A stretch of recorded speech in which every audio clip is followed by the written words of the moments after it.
దేవునికి స్తోత్రం. హల్లెలూయా, హల్లెలూయా. దేవుని వాక్యంలో నుండి కొన్ని విషయాలు మనం జ్ఞాపకం తెచ్చుకుందాం. పరిశుద్ధ లేకుండా ప్రతి ఒక్క ఓడికి లేకపోతే ప్రతి ఒక్క మాటకి ఒక సందేశం దాగి ఉంటుంది. దీనిలో నుండి చాలా మంది భక్తులు ఇప్పటికీ అనేకమైన వర్తమానాలు అందించేశారు. అయినా మనం వెతికితే ఇంకా గొప్ప వర్తమానాలు ఖచ్చితంగా దీనిలో నుండి వస్తాయి. ఏదైనా ఈ లోకంలో చదివితే బోరు కొడుతుందేమో కానీ వాక్యం చదివానండి నాకు కొంచెం అనేజీగా ఉంది, బోరు కొట్టింది అనేవారు భూమి మీద ఉన్నారని అంటే వాడు నిజంగా వాక్యం సరిగ్గా అర్థమవునోడు అయితే తప్ప వాక్యం పూర్తిగా అర్థమయ్యే వాళ్ళకి ఇప్పటికీ బోరు కొట్టదు. దేవుడికి స్తోత్రం చెప్పండి. హల్లెలూయా. భక్తుడైన దైవజనులు ఆర్ఆర్కే మూర్తి అని గొప్ప దైవజనులు, ఆర్ఆర్కే మూర్తి అయ్యారు. ఎంతమందికి తెలుసో లేదు కానీ మేము అవుతున్నారని ఉన్నప్పుడే రేడియోలో వాక్యం వచ్చేది. ఆయన చాలా చక్కటి మాటలు వినియోగించేవారు, చాలా చక్కగా మాట్లాడేవారు. ఆయన మాట్లాడుతూ ఉంటే పెద్దోడితో సహితం చిన్నపిల్లలు కూడా కూర్చుండి చక్కగా దేవుడి వాక్యాన్ని మాటలు వినేవాళ్ళు. ఆ రోజులు టేప్ రికార్డు రోజులు ఇంకా గుర్తున్నారు. అయితే ఆ వాక్యం వరకు 7:30కో 7 గంటలకు వాక్యం వచ్చేది. ఆ వాక్యం వరకు ఎదురు చూసేవాళ్ళం, చక్కగా దేవుడి మాటలు వినేవాళ్ళు. అయితే ఆర్ఆర్కే మూర్తి అనే దైవజనులు చెప్పిన మాట ఏంటంటే, ఏమంటే వాక్యాన్ని చదవడం ప్రారంభించారట. వాస్తవానికి వాక్యంలో ఉన్న ఏమైనా తప్పులు దొరుకుతాయేమోనని ఆయన బైబిల్ ప్రారంభించారు. ఆర్ఆర్కే మూర్తి అనే దైవజనుల బ్యాక్గ్రౌండ్ ఏంటంటే వాళ్ళు భయంకరమైన ఆచార్యులు, లేకపోతే పూజారులు. మన భాషలో చెప్పాలంటే పూజారు. ఒక గుడికి అర్చన చేసే అలాంటి పూజారుల కుటుంబము బ్యాక్గ్రౌండ్ అయింది. అయితే ఆయన బైబిల్లో ఏమన్నా తప్పులు ఏమన్నా ఉన్నాయేమోనని వెతకడం కొరకు బైబిల్ చదివితే ఆఖరిలో చదివిన తర్వాత పూర్తవగానే ఆయన ఒక మాట అన్నాడంటే లాగా ఏమన్నా తెలుసా, వాక్యంలో బైబిల్లో తప్పులు ఏమన్నా ఉన్నాయి ఎతకడానికి నేను బైబిల్ ప్రారంభిస్తే ఆఖరిలో నా యొక్క తప్పులు నాకు ఎత్తు చూపించిన వాక్యం అన్నాడట. స్తోత్రం చెప్పండి. హల్లెలూయా. ఆయన జీవితంలో ఉన్న వ్యక్తిగత జీవితంలో ఉన్న లోపాలను ఎత్తి చూపించగలిగే ధైర్యము అలాంటి వాక్యానికి తప్ప ఇక దేనికి కూడా భూమి మీద లేదు. ఆ దైవజనులే మరొక మాట అంటే ఇలాగన్నారు, అందరూ కూడా కొత్త నిబంధనలోనే యేసయ్యను చూస్తారు కానీ పాత నిబంధనలో యేసు ప్రభువు వారిని ఎవరు చూడరేమో బహుశా. అయితే పాత నిబంధనలో ఉన్న ప్రతి అధ్యాయంలో కూడా యేసయ్య ఉన్నాడు. మీరు చూచే నేత్రాలు మీకుంటే, చూడగలిగే అనుభవం మీకుంటే ఖచ్చితంగా కొత్త నిబంధనలోనే యేసయ్య కనిపించడం కాస్త పక్కన పెడితే పాత నిబంధనలో కూడా యేసయ్య కనిపిస్తారని చెప్పారట. స్తోత్రం కలుగునుగా. హల్లెలూయా. నేను అంటున్నాను, చూసే కళ్ళు అనుకుంటే పాత నిబంధనలోనేంటి కొత్త నిబంధనలోనేంటి ప్రతి వచనంలో కూడా యేసయ్య ఉంటాడు. స్తోత్రం చెప్పండి. హల్లెలూయా. అలాంటి ఒక పాఠ్య భాగాన్ని మనం చదువుదాం. యెహోషువ గ్రంథం, దేవుని వాక్యంలో నుండి యెహోషువ గ్రంథం 15వ అధ్యాయం 61వ వచనం. చాలా జాగ్రత్తగా మీ పరిశుద్ధ లేఖనాలు తెరిచి దేవుని వాక్యం వరకు వినండి. 15వ అధ్యాయం 61వ వచనం. అరణ్యమున యతారాబా, నిద్దీను, షెగాక, ఎబ్సాము, ఎల్మలహు, ఎన్గేది అనునవి వాటి పల్లెలు పోగా 6 పట్టణములు. చాలండి.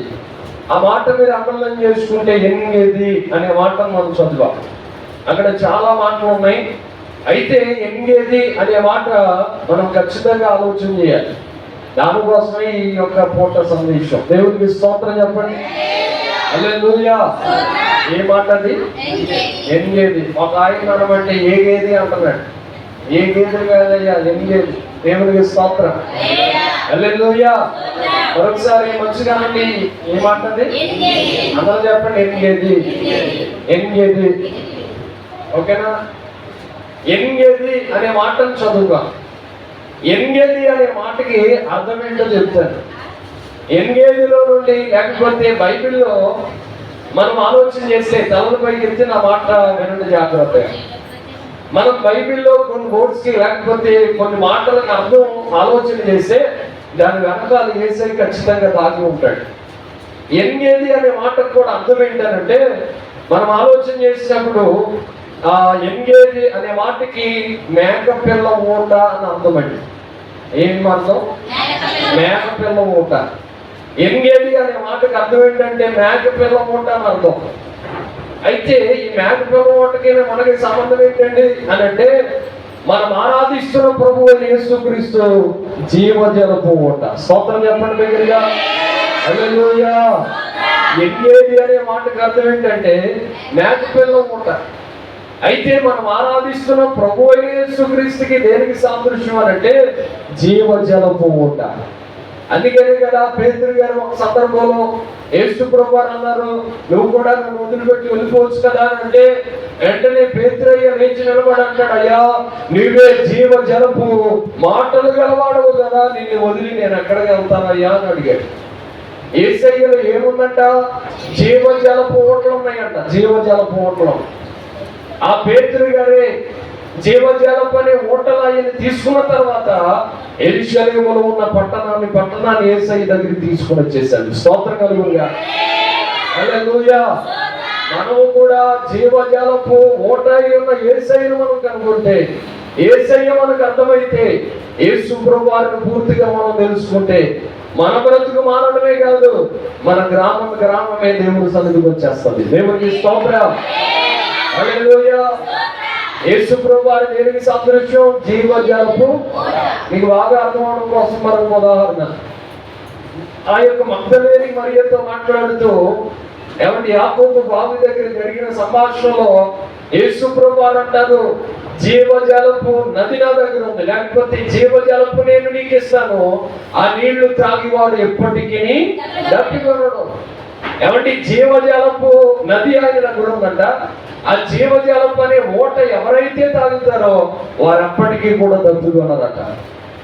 ఆ మగ్దలేని మరియా ఆ జీవజలపు అనే ఊటను తాగిన తర్వాత ఆవిడికి 5 పెనిమిట్లు ఉన్నారు. ఇప్పుడు ఉన్నవాడు కూడా నీవాడు కాదని ప్రభు అక్కడ మాట్లాడతారు. అయితే ఒక భయంకరమైన పాపిష్టి జీవితం కలిగిన ఒక వ్యక్తి తన జీవితాన్ని మార్చుకోవడానికి జీవజలపు ఊట అని యేసయ్య ఆమె దగ్గరికి వెళ్ళగానే ఆమె బ్రతుకు మారిపోయింది. పాపం అనే కొండను విడిచిపెట్టింది. యేసయ్య వెనకాల పడి వెళ్ళిపోవడానికి ప్రయత్నం చేసింది. అయితే తన సమరయ అనే పట్టణానికి వెళ్ళి, నేను కనుగొన్న నజరేయుడైన యేసుక్రీస్తు మీకు తెలుసా, ఆయన ప్రవక్త మాత్రమే కాదు, ఆయన జీవజలపు ఊట. నేను ఇంతకాలము పాపం చేసిన వ్యక్తిని, ఇప్పుడు నేను పాపం అని ఆలోచనే నాకు లేకుండా చేసిన వ్యక్తి, నేను ఆరాధిస్తున్న దేవుడే అని ప్రకటించడం ప్రారంభించింది. ఎవరి జీవజలపు ఊట ఉన్న యేసయ్య ఎవరి జీవితంలోకి వస్తాడో వారు మరలా పాపం వైపు తిరగరు, పాపం వైపు పరిగెలటరు, పాపం వైపు వెళ్ళడానికి ఆలోచన ఉండదు. కొంతమంది చూడండి, వదిలేసిన సిగరెట్ మరలా తాగుతారు, వదిలేసిన మందు దగ్గరికి మరలా వెళ్తారు, వదిలేసిన కైనా దగ్గరికి మరలా వెళ్తారు, వదిలేసిన వాటి విచార అలవాట్ల దగ్గరికి మరలా పరుగులాడుతూ ఉంటారు. చూడకూడని వాటిని ప్రభువుని తెలుసుకోకముందు ఆ చూడకూడని దృశ్యాలు సెల్ ఫోన్ లో చూసిన వాటిని మరలా చూడడానికి ఇష్టపడి ఈ రోజుల్లో మనము నివసిస్తూ ఉన్నాం. అయితే ఇంతకీ మనం ఆలోచన చేయవలసింది ఏంటంటే, యేసు ప్రభువారు జీవజలపు ఊట మన జీవితంలోకి వస్తే 5 పెనిమిట్లు ఉన్నా, లేకపోతే 5 ప్లస్ 6 ఉన్న ఆ యొక్క పాపిష్టి జీవితం కలిగిన వ్యభిచారం కలిగిన వ్యక్తి ఎప్పుడైతే బ్రతుకు మార్చుకుందో మళ్ళా ఆ పాపం వైపు చూడలేదు. స్తోత్రం చెప్పండి బిగ్గరగా. హల్లెలూయా. హల్లెలూయా. మనము కూడా ఎంగేది దగ్గరికి రావాలి. ఎంగేది అంటే ఏంటి? మేకపిల్ల ఊట. ఎంగేది ప్రభువుకు సాదృశ్యం అని చెప్పడానికి నేను సంతోషిస్తా ఉన్నాను. ఎంగేది మేకపిల్ల ఊట అయితే మనం ఆరాధిస్తున్న దేవుడు జీవజలపు ఊట. నువ్వు వదిలిపెట్టినదే మరలా జ్ఞాపకం వస్తుందంటే, వదిలేసిన పాపం వైపు మరలా పరుగులెడుతున్నావంటే, నీవు పాపిష్టి యొక్క జీవితానికి మరలా కావాలని దాని వైపు పరుగులెడుతున్నావంటే ఖచ్చితంగా ఎంగేది దగ్గరికి నువ్వు రాలేదు, యేసయ్య దగ్గరికి పూర్తిగా నువ్వు రాలేదు. ఆలోచన చేస్తా ఉన్నారా? యేసు ప్రభు వారి దగ్గరికి వచ్చిన సమరయ స్త్రీ బ్రతుకు మారిపోయింది. యేసయ్య దగ్గరికి వచ్చిన పేతురు జీవితం తన వలలను విడిచిపెట్టుకున్నాడు, వ్యాపారాన్ని వదిలేసుకున్నాడు, అన్ని ఆ యొక్క వృత్తిని వదిలిపెట్టుకుని యేసయ్యని వెంబడించిన తర్వాత మళ్ళా పాపం వైపు చూడలేదు. ఇలాగా అనేక మంది భక్తులు ఉన్నారు. వారు ఎవరు కూడా యేసు ప్రభు వారిని కనుగొన్న తర్వాత మళ్ళా పాపం వైపు పరుగులట్లేదు. ఉదాహరణకి సౌలు జీవితాన్ని తీసుకుంటే సౌలు యేసయ్య రుచి చూసిన తర్వాత మరలా వెళ్లి తిరిగి చూడలేదు. ఎక్కడ మీరు అందరూ స్తోత్రం చెప్పండి. హల్లెలూయా, హల్లెలూయా. ఏదో టెక్నాలజీ చేస్తారు సీరియస్ గా మందిరానికి వచ్చిందా సంతోషంగా అంటే ఇంటికాడ కోరటాకు లేదా మోటేషన్ లేదా లేకపోతే పిల్లి కాకుండేమో మాంసకూర వండుకోవడం తినేస్తుండేమో ఉద్యోగంతో పోతే ఏమైపోతే మరలా తెచ్చుకుంటే సాయంత్రం దేవుడికి స్తోత్రం. హల్లెలూయా. అందుకని ముందుగా ముగించడానికి ప్రయత్నం చేస్తా ఉన్నాం. కాబట్టి 12 అయింది, ఇంకో గంట సమయం ఉంది. క్లియర్ గా వింటే ఎన్నియేది కోసం కొన్ని విషయాలు చెప్తాను. ఈ ఎన్నియేదిలో ఉన్న లక్షణాలు ఏంటంటే యేసు ప్రభు వారికి సాదృశ్యంగా ఉంది. యేసయ్య దగ్గరకు వచ్చిన సౌలు తన బ్రతుకును మార్చుకున్న తర్వాత మరలా దాని వైపు చూడలేదు. అతడు 3 సార్లట ఆయన పాదయాత్ర లేకపోతే దేవుని కొరకు ఆయన పరిచర్య చేశాడు. 3 సార్లు సువార్త దండయాత్రలు చేశాడు. ఒక దేశము కాదు అనేక దేశాలు, ఆసియా ఖండాన్ని 3 సార్లు తిరిగాడట. దేవుని కొరకు అనేక సంఘాలు కట్టాడట, పరిచర్య చేశాడట. ఒకప్పుడు దూషించిన వాడిని ఒకప్పుడు భయంకరంగా అనేక మంది క్రైస్తవులంటే కొట్టిన వాడిని, తిట్టిన వాడిని. అయితే దోషకుడు, హింసకుడు, హానికరుడనైన నన్ను యేసయ్య తన పరిచర్యకు ఎన్నుకున్నాడని సాక్ష్యం చెప్పాడు. స్తోత్రం చెప్పండి. హల్లెలూయా. ఒకప్పుడు దోషకుడు, ఒకప్పుడు హింసకుడు, ఒకప్పుడు హానికరుడు, ఒకప్పుడు భయంకరంగా అనేక మందిని హింసించిన వ్యక్తి బ్రతుకు మారిన తర్వాత మరలా పాపం వైపు. మనమైతే యేసయ్య దగ్గర మనం వదిలేసిన దాని దగ్గర కూడా అప్పుడప్పుడు ఒక కాలాల యాత్ర అన్నమాట దేవుని ఇస్తాం. కొంతమంది ఉన్నారేమో బహుశా దేవుని మందిరంలో వాక్యం వింటున్న వీళ్ళు ఎవరైనా వదిలేసిన వాటి కొరకే మరలా పరితపిస్తూ వదిలేసిన వాటి వైపే మరలా చూస్తున్నారేమో. చూడకూడని వాటిని, ఏమంటే దేవునికి నచ్చని పనుల్ని, చేయకూడని పనుల్ని మనము లోక సంబంధంగా దేవునికి వ్యతిరేకమైన అడ్డదారులు తొక్కే బ్రతుకుల్లో జీవితాల్లో మనం ఉంటే ఎప్పటికీ యేసయ్య రుచిని మనం పూర్తిగా చూడగలిగే అనుభవంలోనికి రాము. మనం ఎప్పటికీ ఆశీర్వదించబడాలి. కనుక ఈ రోజు ఆశీర్వదించబడాలయ్యా. నేను కూడా ఎంగేదిలా మారిపోవాలి. ఎంగేది అనే యేసయ్య దగ్గరికి నేను వస్తానంటే ఖచ్చితంగా విడిచిపెట్టిన దాని వైపు నువ్వు మరలా తిరగడానికి వీలు లేదు. దేవునికి స్తోత్రం చెప్పండి. హల్లెలూయా, హల్లెలూయా. అదే దినవృత్తాంతాల 2వ గ్రంథం చూడండి. ఎంగేదికి మరొక మాట అర్థం ఉంది. దినవృత్తాంతముల 2వ గ్రంథం 20వ అధ్యాయం, పాత నిబంధనలో ఉన్న దినవృత్తాంతాల 2వ గ్రంథం 20వ అధ్యాయం 2వ వచన భాగాన్ని చదువుదాం. అంతలో కొందరు వచ్చి ఆ సముద్రపు ఆవల నుండి సిరియానుల తండ్రి నుండి గొప్ప సైన్యం ఒకటి నీ మీదకు వచ్చుచున్నది, చిత్తగించుము, వారు హససోన్ తామారు అను ఎంగేదిలో ఉన్నారని యెహోషాపాతుకు తెలియజేసి. ఎక్కడ ఉన్నారంట? హససోన్ తామారు. దానికి మరల అర్థం ఏంటంటే ఎంగేది 2 ఊరి పేర్లు అన్నమాట. వినండి, ఏమంటే విజయవాడకి మరొక పేరు ఏంటి చెప్పండి? బెదవాడ. అవునా కదా? దీనికి కూడా ఎంగేది కూడా మరొక పేరు ఉంది. దాని పేరు ఏంటంటే హససోన్ తామారు. చెప్పండి అందరూ. ఎక్కడ తిరిగితే అంటే చేపలు గట్టిగా తినేసి చెప్పండి ఒకసారి. చదువుకున్న వాళ్ళని నూరుతారుండగా ఏ పేరంట? హససోన్ తామారు. ఎంగేదికి మరొక పేరు ఏంటంటే హససోన్ తామారు. మనకి బాగా తెలుసు, ఒక ఊరికి 2 పేర్లు ఉంటాయి, ఒక మనిషికి 4-5 పేర్లు ఉంటాయి. అవునా కదా? ఏలూరికి యాదాపురి అని ఒకప్పుడు అంట యాదాపురి అనేవారంట. దాన్ని ఇప్పుడు ఏలూరు అని పిలుస్తున్నారు. ఇప్పుడు కూడా రాజమండ్రికి రాజమహేంద్రవరం అని పిలుస్తారు. అలాగే వైజాగ్కి విశాఖపట్నం అని పిలుస్తారు. ఇలాగ 2 పేర్లు ఉంటాయి. మన జీవితంలో కూడా 2 పేర్లు ఉన్న వ్యక్తులు ఉంటారు. అయితే దీనికి కూడా ఒక పేరు ఉంది. ఎంగేది అనే మాటకి మరొక పేరు ఏంటంటే అససోరు తామారు. ఈ అససోరు తామారు అనే మాటకి అర్థం ఏంటంటే ఈత చెట్లను శుద్ధి చేయుట. ఏంటి? ఈత చెట్లను శుద్ధి చేయుట. ఈత చెట్లను శుద్ధి చేయుట అనే మాటకి యేసు ప్రభు వారికి దేనికి సాదృశ్యం అని అంటే, యేసు ప్రభు వారు కూడా అససోరు తామారుకి సాదృశ్యంగా లేదా ఎంగేదికి సాదృశ్యంగా ఉన్నాడని చెప్పడానికి మరొకసారి నేను సంతోషిస్తున్నాను. ఈ అససోరు తామారు ఈత చెట్లను శుద్ధి చేస్తే మనం ఆరాధిస్తున్న ప్రభు యేసుక్రీస్తు అనేక మంది జీవితాలను శుద్ధిపరుస్తాడు. స్తోత్రం కలుగును గాక. హల్లెలూయా, హల్లెలూయా. ఓడి వారిపోయిన జీవితాన్ని ఆయన చిగురింపజేయగలిగిన దేవుడై ఉన్నాడు. ఏమంటే ఎండిపోయిన జీవితాలను మరలా ఫలింప చేయగలిగిన దేవుడై ఉన్నాడు. ఈత చెట్లను శుద్ధి చేసేది అససోరు తామారైతే, ఈ రోజు దేవుని వాక్యం వింటున్న మనము ఆరాధిస్తున్న యేసు ప్రభువారు కూడా ఆయన కూడా అనేక మంది జీవితాలను శుద్ధి చేయగలిగడానికి ఆయన సర్వశక్తిమంతుడైన దేవుడై ఉన్నాడు.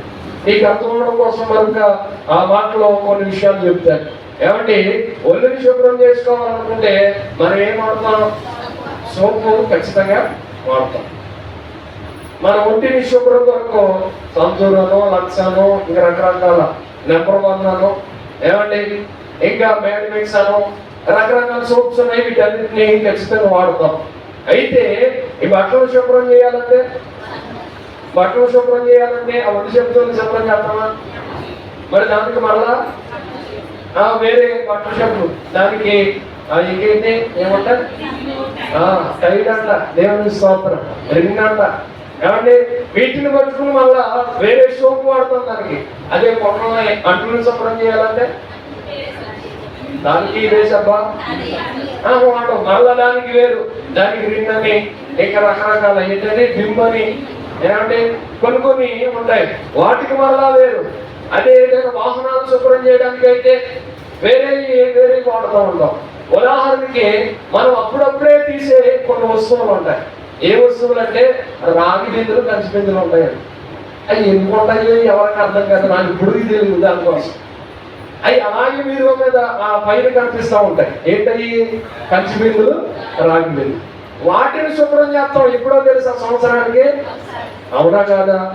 సంవత్సరానికి ఒకసారి కిందకి తీస్తాం, సంవత్సరానికి ఒకసారి కిందకు వస్తాయి. అవి ఎందుకు వస్తాయో మరలా జాగ్రత్తగా చూసేసి మరలా పైన పెట్టాలి. అసలు ఎందుకు ఉన్నాయమ్మా, ఎందుకు వాడాలి, లేకపోతే ఎందుకు కొన్నామని అంటే ఎప్పటికీ ఎవరినైనా చెప్పట్లేదు, మీరేమో చెప్పండి. షోయింగ్ అన్నమాట. దేనికి? అందానికి. షోయింగ్ పెట్టుకుంటామంటే కంచి బిందులు కొనుక్కొని, ఇద్దరు బిందులు కొనుక్కొని పైన అందానికి పెట్టుకొని, ఇటువంటి చూడండి మా ఇంటికి వచ్చిన వాళ్ళు ఎన్ని బిందులు ఉన్నాయి, ఎన్ని దేశాలు ఉన్నాయి, లేకపోతే ఎన్ని పాత్రలు ఉన్నాయి మా దగ్గర అని చూడడానికి అని పెడతాం. అవునంటారు కాదంటారా? స్తోత్రం చెప్పండి దగ్గరగా. హల్లెలూయా, హల్లెలూయా. అయితే ఈ కంచి బిందులు, రాగి బిందులు వీటిని శుభ్రం చేయడానికి సంవత్సరానికి ఒకసారి కింద చేస్తాం కదా. వీటిని శుభ్రం చేయడానికి ఏం వాడతాం? చింతపండు వాడతారు కదా. ఏం వాడతారండి? చింతపండు వాడతారు. చింతపండుతో తప్పితే ఇంక దేనితో కూడా దాన్ని శుభ్రం చేయాలి. ఏంటి? రాగి బిందులు, కంచి బిందులు శుభ్రం చేయడానికి ఒకటి, ఏమండి మన ఒంటిని శుభ్రం చేసుకోవడానికి ఒకటి, బట్టలు శుభ్రం చేయడానికి ఒకటి, ఇంకా ఆలోచన చేస్తే ఏమంటే వస్త్రాలు శుభ్రం చేసుకోవడానికి ఒక సోప్స్, ఇలాగ రకరకాల వాటిని మనం కనుగొన్నాం. కానీ భూమి మీద ఏ వ్యక్తి అయినా నేను పాపంతో ఉన్నాను, నేను పుట్టిన నుండి ఇప్పటి వరకు పాపం చేస్తూనే ఉన్నాను, పాపంలో మునిగాను, పాపంలోనే తేలాను, పాపంలోనే నేను కొట్టిమిట్లాడుతూ ఉన్నాను, నన్ను బాగు చేసేవాడు, శుద్ధి చేసేవాడు, నాకు శుభ్రతనిచ్చేవాడు, ఏదైనా సోపు ఉందా ఎక్కడైనా అని మనం ఎదిగితే భూమి మీద ఎక్కడ కూడా ఏ సోపులో కూడా శుభ్రత అనేది.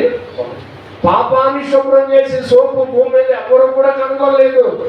నేను పాపాన్ని శుభ్రం చేసి సోపు కనుగొన్నాను అని అలాంటి ఆశ్చర్యకరమైనది ఈ భూమి మీద ఎవరికి కూడా లేదు. అయితే మనం ఆరాధిస్తున్న దేవుని యేసయ్య రక్తము ప్రతి ఘోర పాపం నుండి మనం పరిశుద్ధులుగా చేస్తాడట. స్తోత్రం చెప్పండి, స్తోత్రం చెప్పండి. హల్లెలూయా. అందుకనే భక్తుడైన దైవజనుడు యేసయ్య గారు పాట రాస్తూ యేసు రక్తము రక్తము రక్తము యేసు రక్తము ప్రతి ఘోర పాపము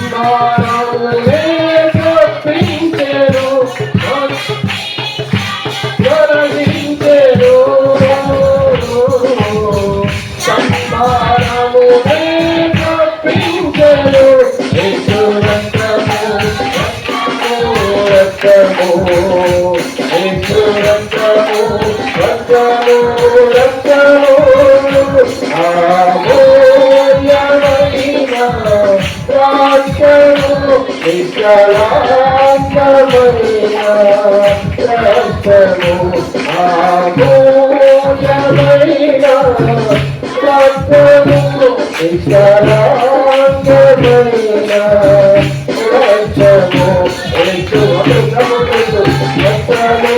రక్తము,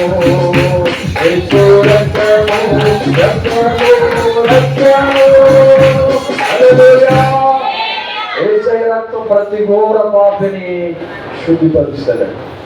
ఏమండి, అససోం తామారు అనే మాటకి ఈత చెట్లను శుద్ధి చేయుట. ఏసై రక్తం ఏం చేస్తుంది? ప్రతి ఘోర పాపిని శుద్ధి చేస్తుంది. ఏసై రక్తములో ఉన్నది. ఏసై రక్తము ఒక పాపి కలిగిన వ్యక్తిని, పాపం కలిగిన వ్యక్తిని, జన్మ కర్మ పాపముల వల్ల పడిపోయిన వ్యక్తిని మరలా నిలబెట్టేది ఏకైక రక్తము, యేసు రక్తం మాత్రమే. అందుకని రక్షణ పొందాలి, అందుకని బాప్తిస్మం పొందాలి. యేసు రక్తంలో మనం అందరం కడగబడాలి. స్తోత్రం కలుగునుగా. హల్లెలూయా. అంటారు, అప్పుడే ఎందుకండి మాస్టర్ గారు రక్షణ పొందడం? 15 సంవత్సరాలకి పొందేయాలా, 12కే పొందేయాలా? మళ్ళా పాపంలో పడిపోతే ఏమంటే ఇక శిక్ష అనేది తప్పితే కానీ క్షమాపణ లేదంట కదా. రక్షణ పొందిన వారికి ఎన్నటికీ క్షమాపణ అనేది ఉండదంట కదా. అందుకని నేను రక్షణ పొందడానికి ఆలస్యం చేస్తున్నానని చెప్పే మనుషులు కూడా భూమి మీద చాలా మంది ఉన్నారు. అయితే నేను అంటున్నాను, యేసై రక్తం ద్వారా కడగబడిన మనం మన జీవితాన్ని బట్టి అయితే మనం నీతిమంతులుగా జీవించాలి. మన వ్యక్తిగతంగా మనం ఎంత ట్రై చేసిన నీతిమంతులుగా ఉండలేదు, కానీ అదే యేసయ్య రక్తము సహవాసం మనల్ని నీతిమంతులుగా నిలబెడుతుంది. స్తోత్రం చెప్పండి బిడ్డగా. హల్లెలూయా.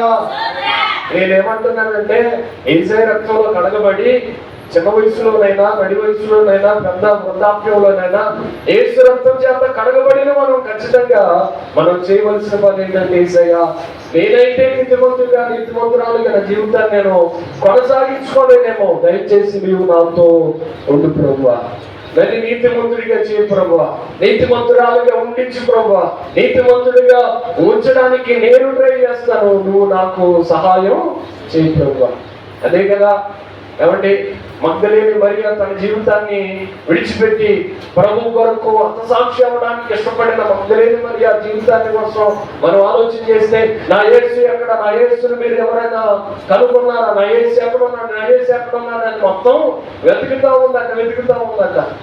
మగ్దలేని మరియకి 7 దెయ్యాలు పట్టినాయి అని వాక్యంలోనే వ్రాయబడ్డది. 7 దెయ్యాలు రావడానికి ఆవిడ జీవితంలో కూడా కొన్ని బలహీనతలు ఖచ్చితంగా ఉండి ఉండొచ్చు.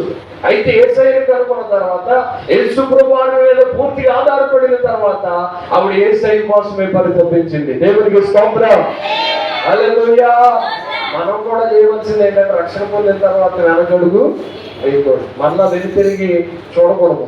యేసు ప్రభువారితోనే మన సహవాసం ఉండాలి. యేసులాగా మనం మారిపోవాలి. నేను పరిశుద్ధుడు కనుక మీరు పరిశుద్ధులై ఉండమని ప్రభు చెప్పారు. మనం ఎల్లప్పుడూ పరిశుద్ధమైన జీవితాన్ని కలిగి పరిశుద్ధతలో మనము మన జీవితాన్ని కొనసాగించుకోవాలని ప్రభు పేరుతో మీకు తెలియజేస్తాము. మరొక ఈ యొక్క అససోం తామారు లేకపోతే ఎంగేజ్కి 4-5 మాత్రం మీకు చూపించి నేను నా వాక్య సందేశాన్ని ముగిస్తాను. చూడండి, పరమగీతముల గ్రంథము 1వ అధ్యాయం, పరిశుద్ధ లేఖనంలో ఉన్న పరమగీతాల గ్రంథం 1వ అధ్యాయం 14వ వచన భాగాన్ని చదువుదాం. 14వ వచనం. నాకు నా ప్రియుడు ఎంగేది ద్రాక్షావనములోని కర్పూరపు పువ్వులతో సమానుడు. చాలండి. నాకు నా ప్రియుడు ఎంగేది ద్రాక్షావనములోని కర్పూరపు పువ్వులతో సమానుడు. ఇక్కడ 2 వ్యక్తుల కోసం సంభాషణ జరుగుతుంది. ఒకటి సొలొమోను, ఏమండి, ఒకటి ప్రియుడిగా పిలువబడుతున్న సొలొమోను. రెండవ వ్యక్తి ఆ వ్యక్తి పేరు ఏంటంటే షోలమ్మితి. ఏం పేరు చెప్పండి? షోలమ్మితి. ఒకటి ప్రియుడిగా పిలువబడినప్పుడల్లా సొలొమోనుకి సాదృశ్యం. రెండవది షోలమ్మితి, ప్రియురాల అని పిలుస్తాడు పరమగీతాలు. ప్రియురాలు ఎవరికి సాదృశ్యంగా ఉందంటే షోలమ్మితికి సాదృశ్యంగా ఉంది. షోలమ్మితి ఏమో మన ఆత్మీయత్వం తీసుకుంటే సంఘానికి సాదృశ్యం. ప్రియుడిగా ఉన్న సొలొమోను ఎవరికి సాదృశ్యం అంటే ప్రభువైన యేసుక్రీస్తుకి సాదృశ్యం. అయితే ఇక్కడ రాయబడుతున్న మాట ఏంటంటే, నా ప్రియుడా ఎంగేజ్ వనములోని ఖర్జూరపు పూగుత్తులతో సమానుడు అని మాట్లాడుతూ చాలా వర్ణన అక్కడ ఇచ్చాడు. అయితే మనకు కావలసింది ఎంగేది అనే మాటను మనం చదువుతా ఉన్నాం. ఎంగేది అనే మాటకి ఇక్కడ మనం ఆలోచన చేస్తే ఏమని ఉన్నదో తెలుసా? ప్రియుడా ప్రియుడా ప్రియుడా అనే మాటలు చూస్తున్నాం. అంటే ఎంగేది అనే మాటకి మనం ఆలోచన చేస్తే ఏమంటే ప్రియుడా అని అంటున్నాడు. ప్రియుడికి ఎంగేదికి ఏంటి సంబంధం? మా వ్యక్తిని ఒక రకంగా పోల్చాలంటే కవిత్వంలో కవులు చాలా రకాలుగా పోలుస్తూ ఉంటారు. ఇక్కడ పోలిక ఏమని జరిగిందంటే, ఎంగేదిలో ఉన్న ఖర్జూరపు పూగుత్తులతో సమానుడు నా ప్రియుడు, అలాంటి వ్యక్తి అని మాట్లాడటం జరిగింది. ఇక్కడ మనం ఆలోచన చేసినప్పుడు ప్రియుడు అనే మాటను చూస్తున్నామంటే ఎంగేది అనే మాటకి అర్థం. దేవునికి స్తోత్రం కలుగును గాక. హల్లెలూయా హల్లెలూయా. ఎంగేది అనే మాటకి ఎక్కడ అర్థం ఏంటి చెప్పండి? ఇక్కడ మాటకి మనం ఆలోచన చేసే పదానికి మనం ఆలోచన చేస్తే ప్రియుడా అనే మాటలు చూస్తా ఉన్నాం. అయితే ఈ లోకంలో చాలా మంది ప్రేమించేవారు ఉండొచ్చు, ప్రేమించకపోవచ్చు. ఉదాహరణ మీకు ఆలోచన చేయడానికి నేను ఆలోచన చేస్తా ఉన్నాను. ఎవరైనా ఒక వ్యక్తికి సంబంధానికి వెళ్ళామనుకోండి, ఫస్ట్ ఏమన్నా అడుగుతారు? అమ్మాయి చెప్పండి. మ్యాచింగ్ వెళ్తే ఖచ్చితంగా అమ్మాయి ఇది ఎలా కదులుతూ ఉండాలి కదా, అమ్మాయి చెప్పలేదండి. అందంగా ఉండకూడదు, అందంగా ఉండాలి, ఎర్రగా ఉండాలి, ఏమంటే కలర్ చాలా సాయాపు సాయ అయినా పర్లేదు, లేకపోతే కలర్ ఎక్కువ ఉండాలి. అసలు వీడు పని చేస్తాడో లేదో తెలీదు, వెంటన్నారా? అసలు వీడు పని వస్తాడో లేదో తెలియదు. అసలు దేనికన్నా వీడు పొగ్గు సొప్పులాగా ఇంటికాడే కూర్చుంటాడు, ఏ పని చేయడు. కానీ సంబంధానికి వెళ్ళినప్పుడు మా ఊడు అలా కాదండి, ఇలా కాదండి, ఎరగ తీసేస్తాడండి, అదండి ఇదండి అని అవసరం అయితే 4 అబద్ధాలన్నా ఇద్దరు చెప్పరా? మీరైతే చెప్పినట్టు లేదు. నిజాలు చెప్తారండి మీరు? ఏమంటే నిజాలు చెప్తారు ఎవరన్నా సంబంధానికి వెళ్ళినప్పుడు? మా ఊడు అలాగంటే ఎలాగంటే అసలు యాటకెళ్తే కేజీ చేపలు అమాంతంగా తెచ్చేస్తాడు. అసలు మామూలు వ్యక్తి కాదు. సురేష ఎల్రా, మా ఊడు అసలు మామూలుగా ఉండదు, 10th పాస్ అయిపోయాడు అని అవసరమైతే 4 అబద్ధాలన్నా చెప్పారు. చెప్పేసి మొట్టమొదటి ఏం కోరుకుంటామంటే, ఇది నల్లగా ఉందా కానీ ఎవరన్నా అమ్మాయి చాలా అందంగా ఉండాలి మా ఊడి పక్కన అని కోరుతారు. అవునా కదా?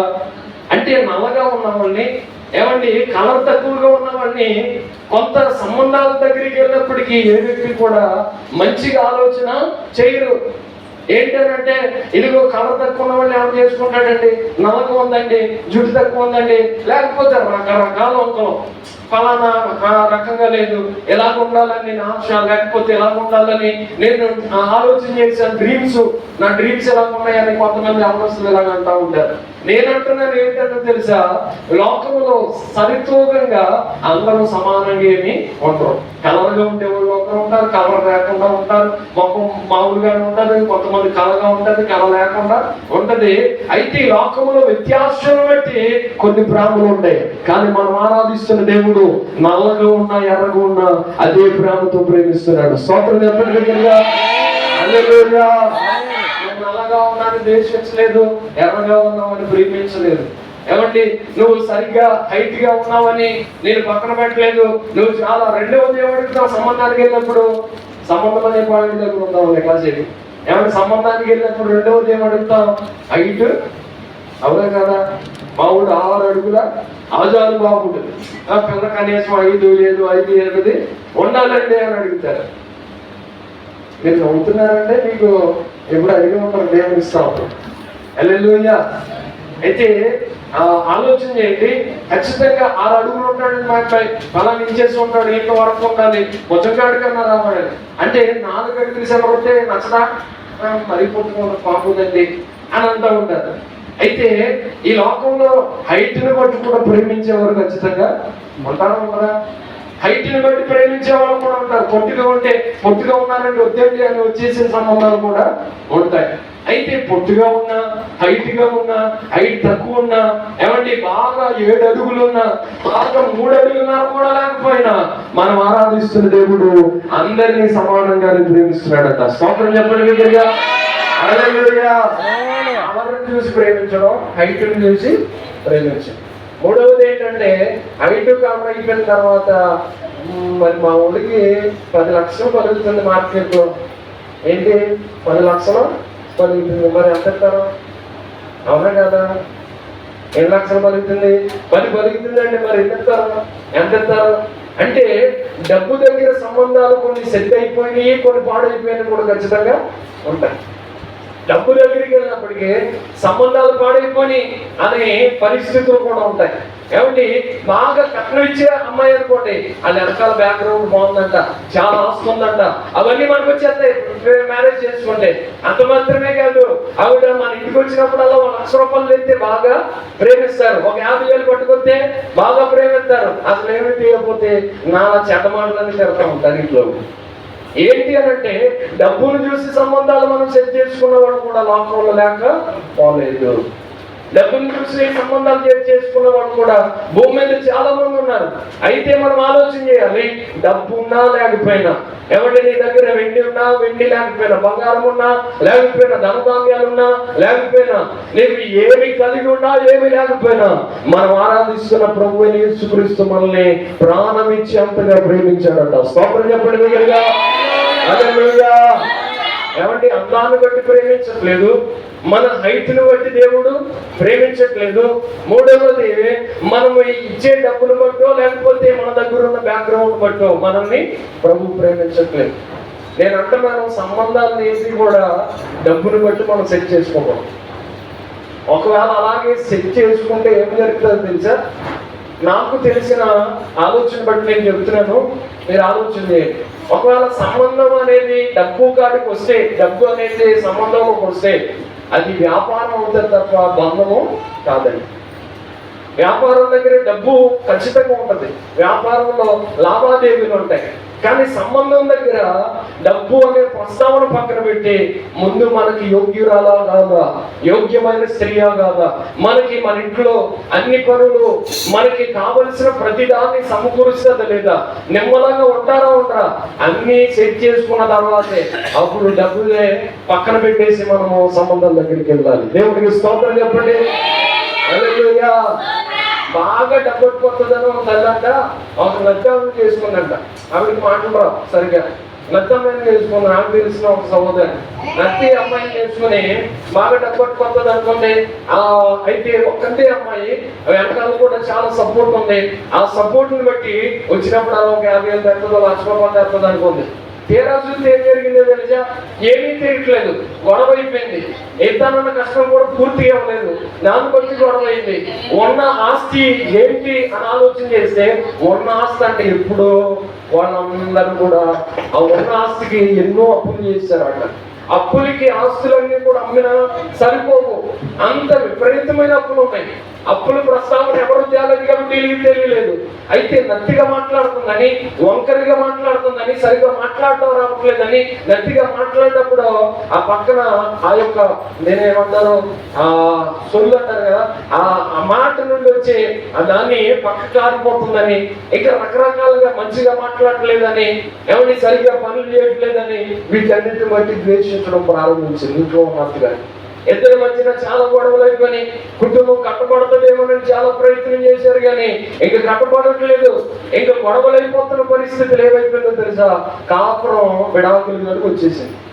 నేను అంటున్నాను, డబ్బునే కాస్త పక్కన పెట్టి మంచి సంబంధాన్ని చేసుకుంటే అంత ఎప్పుడు వచ్చాయా? హలో చెప్పండి, అంత ఎప్పుడు వచ్చాయా? మనం ఎప్పుడూ కూడా డబ్బుని బట్టి చూడకూడదు. ఈ రోజు ఉంటుంది, రేపు పోతుంది. ఈ రోజు ఉన్న డబ్బు శాశ్వతంగా ఒక వ్యక్తి దగ్గర ఉంటుందని గ్యారంటీ ఏమీ లేదు. నా దగ్గర ఉన్న 500 నోటు రేపు వేరొకరి దగ్గర ఉంటుంది, వెళ్ళి ఇంకొకరి దగ్గర ఉంటుంది. డబ్బు కూడా ఒక భయంకరమైన పాపం చేసే వ్యక్తి అలాంటిదో, డబ్బు కూడా అలాంటిదేనని సమాజం ఇచ్చుతుంది. నేను అంటున్నాను, డబ్బుని బట్టి మనము సంబంధాలు సెట్ చేయకూడదు, డబ్బుని బట్టి ఏ వ్యక్తిని మనం ప్రేమించకూడదు. స్తోత్రం చెప్పండి. హల్లెలూయా. క్రైస్తవుగా మన పిల్లలకి డబ్బులు పక్కన పెడదాం, మంచి ఆత్మీయుల్ని మనం ఎన్నుకుందాం కాక. ఆమె చేతులెత్తి స్తోత్రం చెప్పండి దగ్గరగా. ఏ ప్రసంగం చేస్తే మా అబ్బాయి పెళ్లి చేద్దాం అనుకున్నాను, గర్భరసం వస్తాయంటే మీరేం మాట్లాడారని ఎలా చెప్తున్నారు అని అనుకున్నాను. మా చిన్నప్పుడు అయితే ఇద్దరు కొడుకులు ఉన్నారు, మరి పాచగారు మంచి 10 లక్షలు వస్తాయండి, మరి మీరేంటి డబ్బులు పక్కన అంటే ఎలాగా అని అంటారేమో. అమ్మా, డబ్బుని మనం ప్రేమించుకున్న పక్కన పెడితే కావలసిన దానాన్ని దేవుడు ఖచ్చితంగా ఇస్తాడు. మనం దేవుణ్ణి ప్రేమిస్తే దేవుడు అన్ని విషయాల్లో మనకు అన్నిటినీ కూడా సమకూర్చువాడై ఉన్నాడు. స్తోత్రం కలుగును గాక. హల్లెలూయా, హల్లెలూయా, హల్లెలూయా. మనం ఆరాధిస్తున్న ప్రభువు యేసుక్రీస్తు డబ్బును చూసి మనం ప్రేమించట్లేదు, హైట్ ని బట్టి మనం ప్రేమించట్లేదు, అందాన్ని బట్టి మనం ప్రేమించట్లేదు. వంకరగా ఉన్నామా, తింగరతనంతో ఉన్నామా, తెలివైన వాడిగా ఉన్నామా, తెలుగు తక్కువ దానిలో ఉన్నామా, ఎలా ఉన్నామో దేవుడు చూడట్లేదు. మరి ఏం చూస్తున్నాడో తెలుసా? ఆయన శాశ్వతంగా ప్రేమిస్తున్నాడంట, ప్రాణమిచ్చేంతగా ప్రేమిస్తున్నాడంట. నీవు ఆ ప్రేమను పొందుకుని యేసయ్య ప్రేమను బ్రతికితే చాలంతే. స్తోత్రం కలుగును గాక. హల్లెలూయా. నాకు యేసయ్య ప్రాణం ఇచ్చేంతగా ప్రేమించాడండి, ఆయన నా ప్రాణ ప్రియుడండి, ఆయన కొరకు నేను జీవిస్తాను, ఆయనలా నేను మారుతాను. యేసు ప్రభువారు నా ప్రాణ ప్రియుడు, నేను ఖచ్చితంగా యేసయ్యలా ఉండడానికి ప్రయత్నం చేస్తానండి చాలు. ఆయన నీ కన్నా ఎక్కువగా మరి దేనిని కూడా ఆయన ప్రేమించలేదు. ఆయన ప్రాణమే మన వరకు ఇచ్చేసాడు కదా. లోకంలో ఎవరు ప్రేమించినా కాస్త డబ్బు ఉంటే ప్రేమిస్తారు, డబ్బు లేకపోతే ప్రేమించరు. అందంగా ఉంటే ప్రేమిస్తారు, అందం లేకపోతే ప్రేమించరు.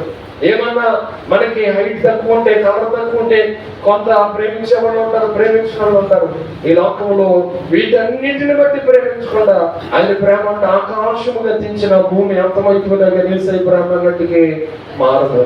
యేసయ్య ప్రేమను మనం కలుగుతే నిత్యముగా ఆయనే మన ప్రాణ ప్రియుడుగా మారిపోవును గాక. ఆమేన్. హల్లెలూయా, హల్లెలూయా. ప్రియుడు అనే వాటికి అర్థం ఏంటని అర్థం ఆలోచన చేస్తే ప్రేమించే వాడు. ప్రియుడు అనే మాటకి అర్థం ఏంటి? ప్రేమించేవాడు. మనం ఆరాధిస్తున్న యేసు ప్రభువారు ప్రాణ ప్రియుడు, ఆయన ప్రాణం ఇచ్చేంతగా ప్రేమించాడు. ఆయన కొట్టేవారిని కొట్టలేదు, దూషించేవారిని దూషించలేదు, గేలి చేసేవారి వైపు తిరిగి నన్ను ఎందుకు ఇలా చేస్తున్నారని బాధపడలేదు. అన్ని పాప భారం అంతటిని కూడా ఆయన భుజాల మీద వేసుకుని మోసి ఆయన గొర్రె పిల్లవలే తను తాను వదకు చేయబడిన యేసు ప్రభువట తగ్గించుకున్నదై దీనుడై రిక్తుడుగా చేసుకున్నాడు.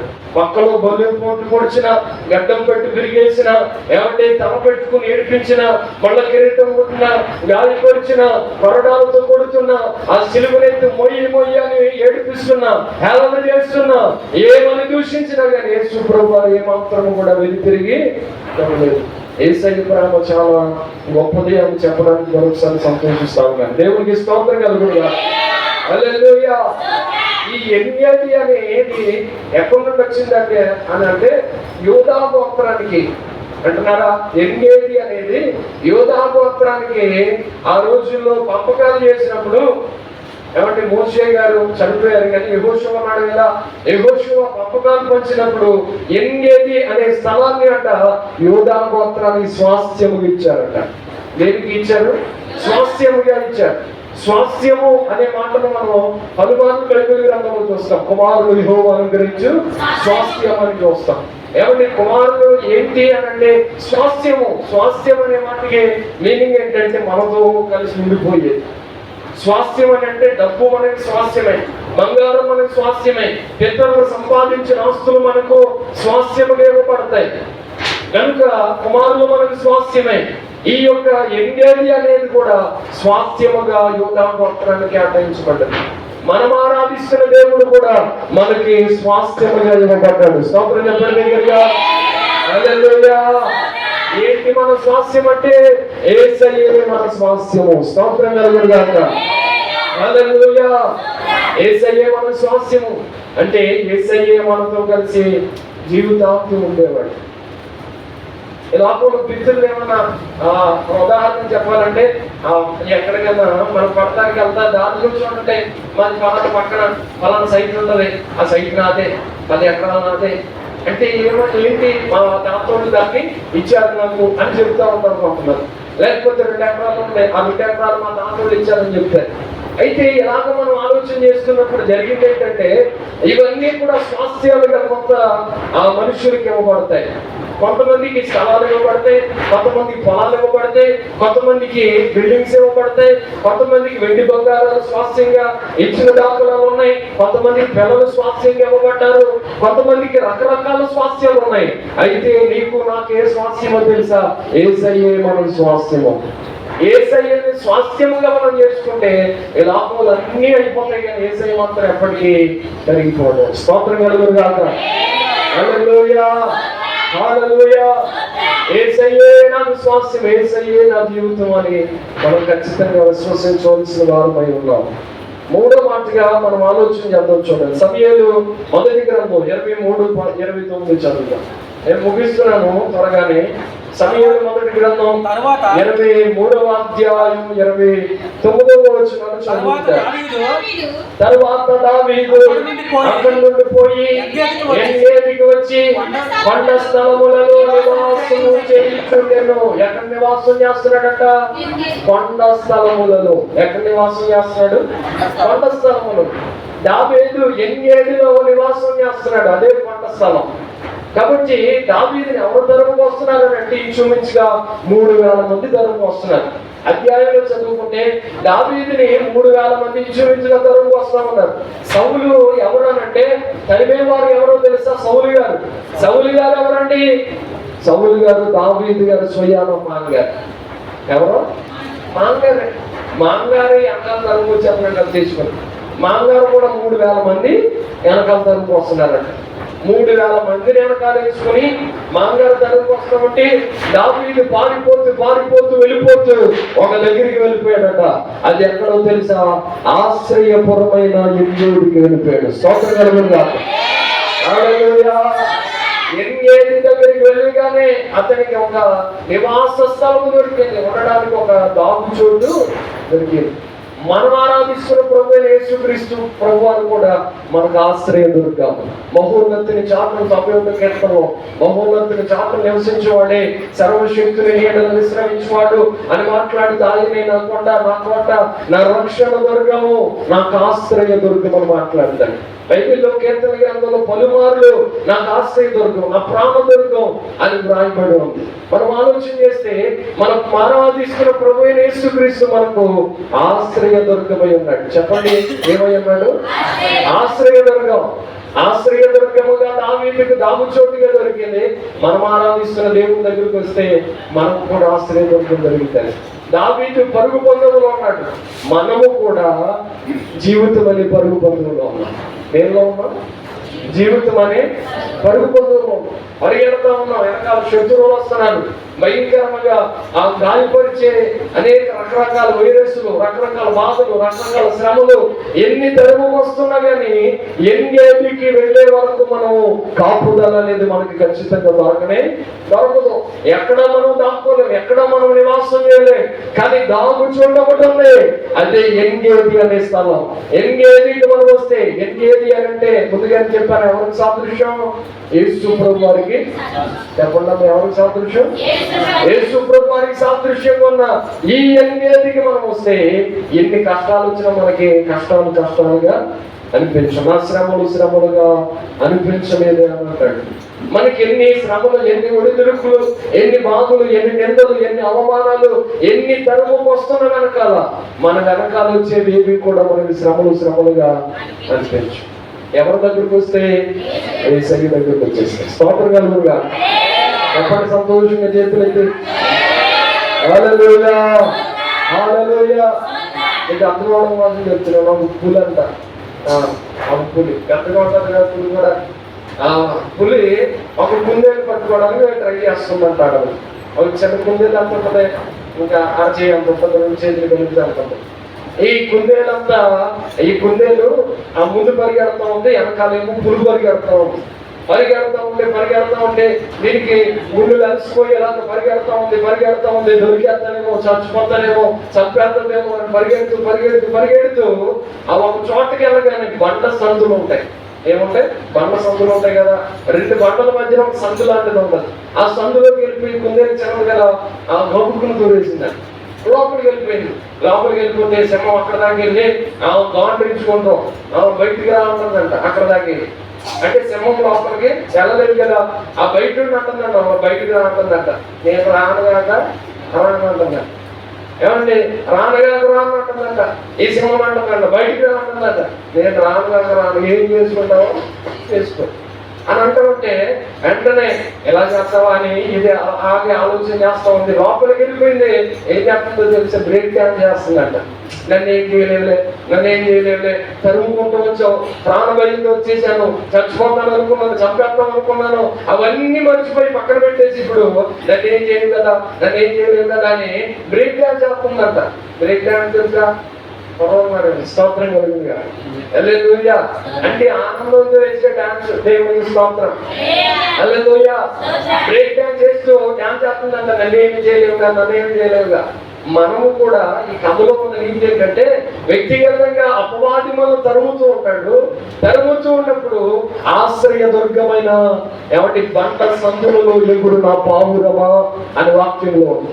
బండ సందులలో ఎగిరే పావురమైన ఆశ్రయపురమైన యేసయ్య దగ్గరికి వస్తే, ఎంగేది దగ్గరికి మనం వస్తే, మనం లోపలికి వెళ్ళిన తర్వాత ఏది మనం ఏమీ చేయలేదు. స్తోత్రంగా చెప్పండి.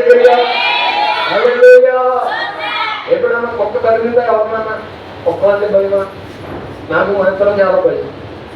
కుక్క అలా వస్తుందంటే సార్ అమ్మో మొత్తానికి చాలా భయం అని పక్కన తప్పించుకుంటూ వెళ్ళిపోతాను. అయితే కుక్కలంటే భయం ఉన్న వాళ్ళకి ఈ మాట అర్థం అయిపోతాయి. కుక్క ఎప్పుడన్నా మనం చూస్తుంది అనుకోండి, మనం దానికి చూస్తున్నాం అనుకోండి, మనం చూస్తుంది అనుకోండి, దానికి చూస్తున్నాం అనుకోండి, ఏమంటే దాన్ని చూడకుండా మన పని మనం చేసుకుంటే పర్లేదు. కానీ దాని ఎంత చూస్తా, మన ఎంత చూస్తుందని దాని ఎంత చూస్తా, ఇలాగే చూస్తున్నాం అనుకోండి, ఖచ్చితంగా ఏం చేస్తుంది? అది పరిగెడుతుంది, మనం కూడా పరిగెడుతూ ఉంటుంది. మనం పరిగెడుతూ ఉంటాం. పరిగెడితే అది ఆగుతుందా? ఆగలేక పరిగెడుతూనే ఉంటది. అయితే ఈలోపు మనకు బాగా తెలిసినోడు ఎవరైనా మన ఫ్రెండ్ తగిలేదు అనుకోండి, వెంటనే ఏమనుకుంటుంది? ఎక్కడ లేని ధైర్యం వచ్చేది. స్తోత్రం చెప్పండి దగ్గరగా. హల్లెలూయా. అదే చిన్నపిల్లలు అనుకోండి, ఇది పరిగెడుతూ ఉంటే, కుక్కలు పరిగెడుతూ ఉంటే వాళ్ళ నాన్న గబుక్కున దారంటే వెళ్తూ ఎలా నేనున్నా నాకు అని అన్నాను అనుకోండి, ఎంత ధైర్యం వచ్చేప్పుడు చెప్పండి. అది నాన్న చాటుకి వెళ్ళిపోయి ఏం చేస్తామంట, ఎంతకాలం చదువుకు వచ్చాను ఏం చేస్తాం అని బ్రేక్ డాన్స్ చెప్తారా ఈ రంగంలో? స్తోత్రం చెప్పండి దగ్గరగా. హల్లెలూయా. మనము కూడా మనం ఆరాధిస్తున్న దేవుడు మనకు నాన్నే. మన నాన్న దగ్గరికి మనం వెళితే అపవాది గర్జించు సింహం వల్లే ఎవరిని వెరుగుతున్నని వాడు మన వెనకాల పరిగెడుతూ ఉంటే, మన వెనకాల పరుగు పొందలు వాడు పరిగెట్టేంత కాలము కూడా మనము మన వైపు చూస్తే ఓడిపోతాం. మనం మన వైపు చూస్తే మనకేం చేయాలో తెలియదు. ఆశ్రయ దుర్గమైన ఎంగేది అనే యేసయ్య దగ్గరికి మనం రాగలిగితే యేసయ్య చాట్లో మనం బ్రతికేయగలం. స్తోత్రం చెప్పండి దగ్గరగా. హల్లెలూయా. యేసయ్యే మనకు ఆశ్రయ దుర్గముగా ఉండను గాక. యేసయ్యే మనకు ఎంగేదిగా ఉండను గాక. ఆ ఎంగేది యేసు ప్రభు వారికి సాదృశ్యం. ఎంగేది దగ్గరికి వచ్చిన తర్వాత ఏ భయము దావీదుకి లేదంట. చాలా హ్యాపీగా జీవితం సాగిపోయింది. ఒకవేళ అప్పులతో తిప్పలతో బాధపడుతూ వ్యాధుల గురైపోయి ఏం చేయాలో తెలియట్లేదయ్యా, అవన్నీ నా వెనకాల తరుపుకు వస్తున్నాయి, అవన్నీ పోటాపోటీగా నడవచ్చేస్తుంది, ఎలా కట్టాలో తెలియట్లేదు, ఒకటి వెనకాల ఒకటి తరుపుకు వస్తుంది. నన్ను ఏం చేయమంటారు అంటే నేను చెప్పే మాట ఒకటే, యేసయ్య ఎంగేది దగ్గరికి వచ్చి ఆయన కౌగిట్లో ఉంటే చాలు, తరుపుకు వచ్చేది ఏదైనా బ్రేక్ డాన్స్ ఉండేది కాదు, మనం కూడా ఏం జరుగుతుంది కాక. ఆమేన్. మనం కూడా యేసయ్య అనే నాన్న దగ్గరికి వచ్చేసిన తర్వాత ఆ ఏ శత్రువు మనల్ని ఏమీ చేయలేడు. అపవాదిని ఎదిరించి అధికారము కేవలం యేసయ్యకి మాత్రమే ఉంది. మనకు కూడా ఉంది అధికారం. మనం ఎదిరించలేనప్పుడు యేసయ్య దగ్గరికి మనం వెళ్ళిపోవాలి. ఆఖరికి ముగిస్తాను చూడండి. అదే సమయంలో మొదటి గ్రంథంలో 24:18 చదువుతారా? 24:18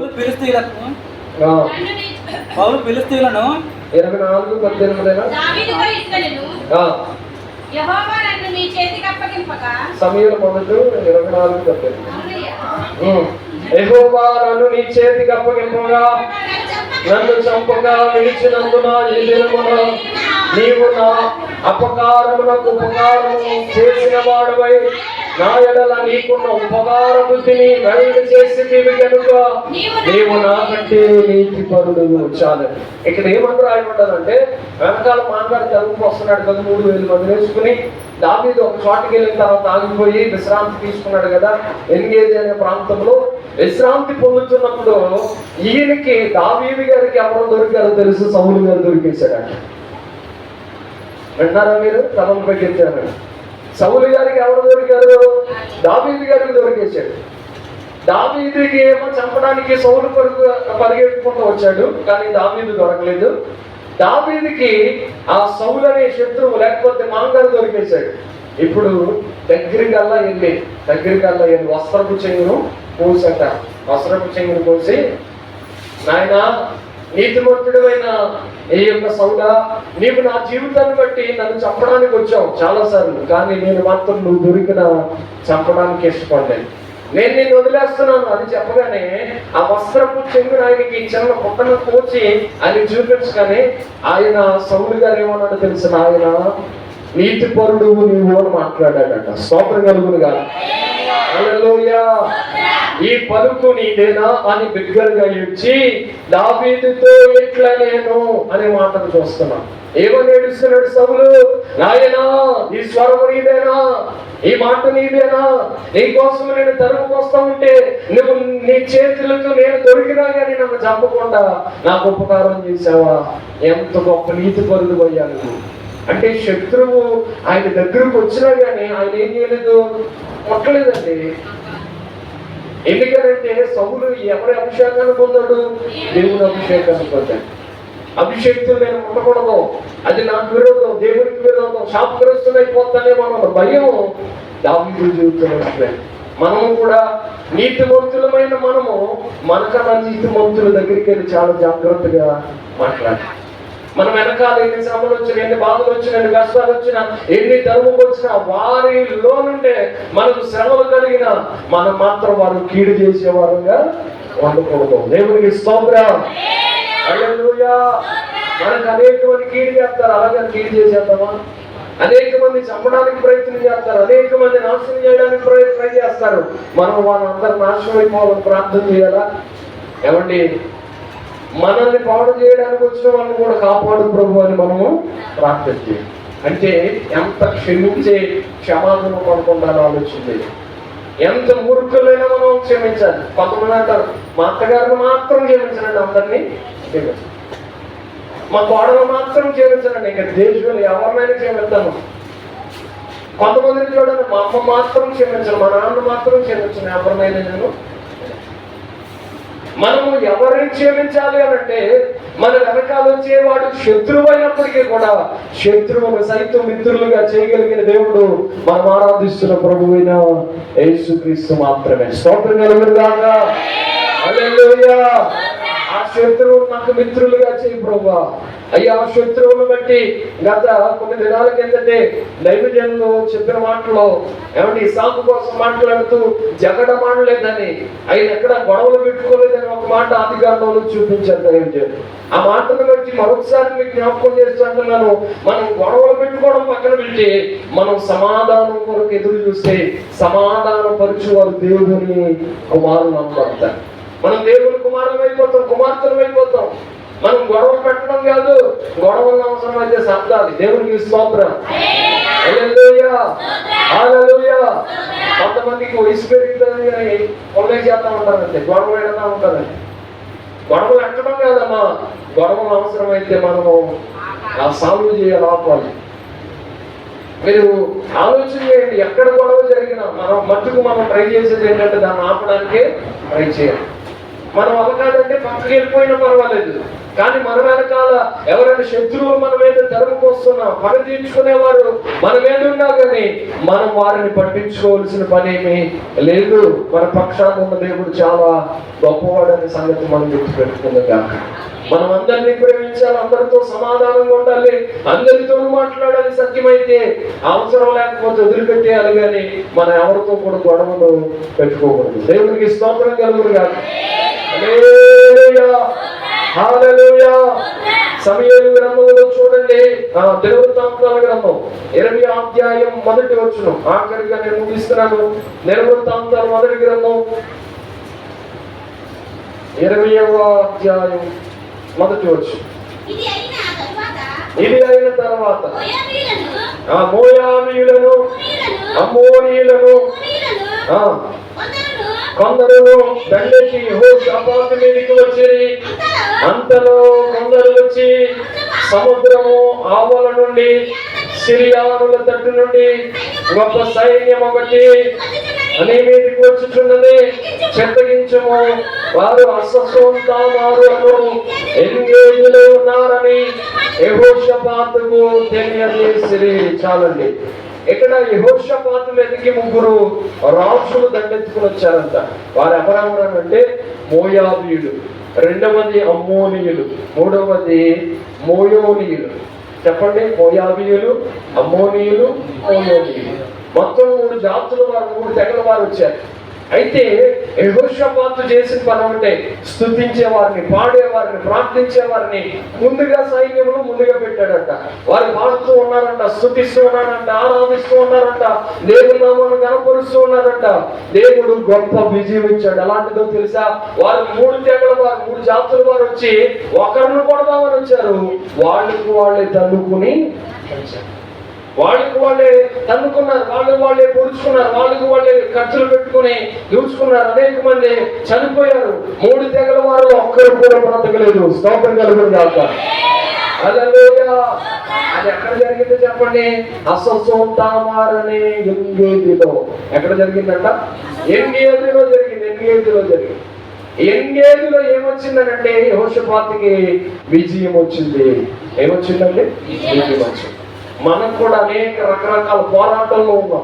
అనేక శత్రువులు మనం తలముకు వస్తున్నప్పుడు, గాయపరచాలని చూసినప్పుడు, ఏమని చేయాలని చూసినప్పుడు, ఎంతమంది ఏం చేయాలని చూసినా మన చూపల్లా దేవుని మీదే ఉండదు గాక. ఆమేన్. మన చూపల్లా దేవుని మీదే ఉండదు గాక. మనం చేయవలసింది ఒకటే, పాడాలి, స్తుతించాలి, ఆరాధించాలి. ఇవి చేసిన వెంటనే దేవుడు చేసే కార్యం ఏంటో తెలుసా? వాళ్ళకి వాళ్ళే గొడవ పెట్టుకుని వచ్చారు. దేవుడు గొప్ప విజయాన్ని యెహోషాపాతు రాజుకి ఇచ్చాడు. యెహోషాపాతు రాజు సైన్యం చాలా చిన్నది, భయపడిపోయారు, కంగారు పడ్డారు. దేవుడు అంటారు, యుద్ధము యెహోవాదే, నేను నీ పక్షాన నుండి యుద్ధం చేస్తాను, భయపడవలసిన పనేమి లేదు అని దేవుడు మాట్లాడినప్పుడు జయం నీవే ప్రభు అని విజయోత్సాహముతో ఆయన చాలా సంతోషంగా గంతులు వేశాడట. ఈ పూట ఆఖరిగా మీకు మాట జ్ఞాపకం చేస్తున్నాను. అనేక పోరాటంలో ఉన్న అప్పులనే పోరాటం, ఏమండి, అనేక రకరకాల వ్యాధులనే పోరాటం, రకరకాల బలహీనతలు, ఏమండి, కుటుంబాలు గడవలేని పరిస్థితులు, లేకపోతే సోషల్గా కొంతమంది చుట్టుపక్కల ఉన్నవారు మన మీద పోరాటాలు, ఇంట్లో ఉన్నవారు పోరాటాలు, రకరకాల ఏ పోరాటాన్ని తీసుకున్నా మనం నేర్చుకోవాల్సింది ఒకటే, ప్రభువా నేను స్తుతిస్తాను, ప్రార్థిస్తాను, యుద్ధము నువ్వు మాత్రమే చేయగలవు, యుద్ధము నువ్వే చేయవయ్యా అని ప్రార్థన చేస్తే దేవుడు యుద్ధము విజయమిస్తాడు. జయం పొందిన స్థలమే ఎంగేది అనే స్థలం, మనకి జయించిన స్థలమే మనం ఆరాధిస్తున్న యేసు ప్రభువు అనే స్థలం. దేవునికి స్తోత్రం. హల్లెలూయా. యేసయ్య దగ్గరికి వస్తే మనకి జయం వస్తుంది. యేసయ్య దగ్గరికి వస్తే మనకి విజయం కలుగుతుంది. యేసయ్యలా మారిపోతే మనకి జీవజలపు అనే ఓటమి ప్రవహిస్తాడు. యేసయ్య దగ్గరికి వచ్చినప్పుడు మనకు ఆశ్రయ దుర్గమనే మన ప్రియుడు మనకు దొరుకుతాడు. యేసయ్య దగ్గరికి వచ్చినప్పుడు ఏమంటే శత్రువుల చేతిలో నుండి తప్పింపబడతాం. అంత మాత్రమే కాదు, అదే శత్రువులు మనకు దొరికేటట్లుగా దేవుడే పర్మిషన్ ఇస్తాడు. అలాంటి కృప మనందరికీ ఇవ్వాలని మనసారా ప్రార్థన చేద్దాం. శత్రువులు పాడైపోవాలని కాదు, శత్రువులు నాశనం అయిపోవాలని కాదు, మన కొరకు శత్రువులు ఎంతమంది పగ తీర్చడానికి చూసినా కానీ మనం ఆరాధిస్తున్న దేవుడు గొప్పవాడని వారి ఎదుటే దేవుడు రుజువుపరచును గాక. ఆమేన్.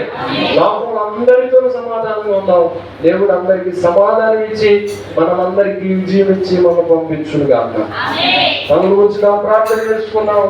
ఒక మాట ప్రార్థన చేస్తున్నాడు. దేవుడి సన్నిధిలో కళ్ళు మూసుకొని ఒక నిమిషం ప్రార్థన చేసుకున్నాం.